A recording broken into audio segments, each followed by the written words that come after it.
Hi everyone, welcome to the class on Loop Diuretics. So under the Loop Diuretics, we need to remember the drug names, that is furosemide and the bumetanide, which are the long-acting diuretic agent. So by definition, diuretics are the drugs which will increase the urine production or excretion of the urine or excretion of the water content as well as sodium will be increased. So basically it causes diuresis. So the basic mechanism of action of loop diuretics is they inhibit the sodium potassium 2 chloride cotransporter system in the ascending loop of Henle. So thereby it produces copious urine production. The urine will get excreted. So water will be excreted from the body. Water will be cleared out from the body. Sodium will also be removed. So basically it inhibits the sodium chloride reabsorption. Thereby sodium and chloride will be excreted out.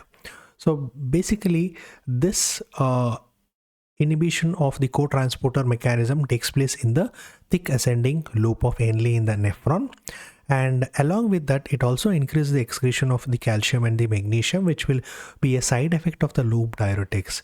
So basically it causes hypocalcemia as well as hypomagnesemia. It also decreases the excretion of uric acid levels. So it can cause hyperuricemia as a side effect. So the basic mechanism of action of all the loop diuretics, that is the furosemide, is it inhibits the sodium potassium 2 chloride cotransporter system from the luminal side or the luminal membrane by combining with the chloride binding site in the thick ascending loop of Henle. So coming to the pharmacokinetic properties, it is given orally. But in case of severe cases, it can also be given through intravenous route. It is well absorbed and reaches the site of action by being secreted into the proximal tubule. The plasma half-life is around 90 minutes. They are used in the treatment of clearance of the water, or whenever there is an accumulation of water in the body, the loop diuretics can be given because it maximally clears the water from the body or removes the water as well as sodium from the body. So they're also called as high ceiling diuretics. The reason being it clears the maximum amount of sodium from the body. So this can be used in the treatment of pulmonary edema, chronic heart failure where there will be edema due to the accumulation of sodium and water, can be used in ascites due to liver cirrhosis, and also in case of hypercalcemia. So as it clears the calcium, it can be used in the treatment of high calcium levels in the body. So what are the adverse effects that we encounter with the loop diuretics?